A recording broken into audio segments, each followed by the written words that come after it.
Aye, and those against aye. The Senate has cleared former lawmaker representing Rivers South-East Senatorial District, Magnus Abe, for appointment as chairman of the board of the Nigerian Upstream Petroleum Regulatory Commission. Abe, a political ally of the Minister of the Federal Capital Territory, Nyesom Wike, was screened by the Senate Committee on Petroleum Resources before receiving the approval of lawmakers. The committee, chaired by Senator Etang Jonah Williams, who represents Cross River Central Senatorial District, screened nominees forwarded by President Bola Tinubu for appointment as chairman and non-executive commissioners of the commission. In line with the Senate's tradition for former lawmakers appearing for confirmation, Abe was asked to take a bow and go, having served 2 terms in National Assembly. I will commend Mr. President for the choice. They are industry players, 3 of them. the 3 of them. We've not seen anybody that has not worked even in NUPRC, then DPR. So they have good knowledge. For us, they are regulators. They are going to regulate us well in the industry. I feel so, if confirmed.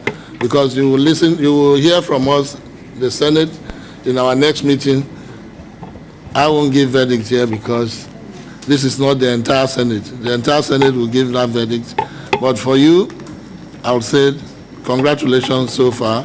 Speaking with journalists shortly after his appearance before the committee, Abe said the surge in global oil prices, triggered by tensions involving Iran and the United States, presents both challenges and opportunities for Nigeria. Responding to questions on the impact of the escalating global crisis on Nigeria's fuel prices, Abe described the situation as a worldwide challenge rather than a purely Nigerian problem. According to him, while the conflict has pushed up the cost of fuel and created hardship for Nigerians, the increase in oil prices could also translate into higher national revenues.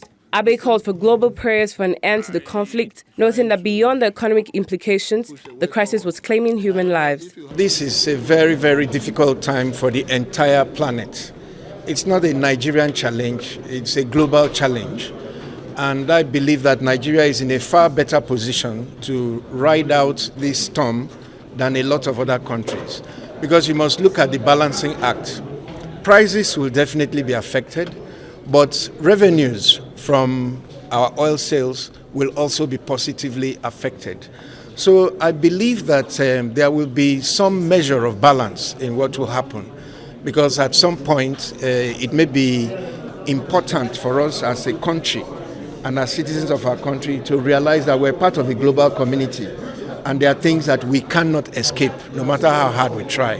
The 2023 governorship candidate of the Social Democratic Party, however, urged Nigerians to see the situation as an opportunity to strengthen the country's energy sector, particularly in gas development and marginal oil field investments. Abe also expressed gratitude to the president for nominating him to serve on the regulatory body's board.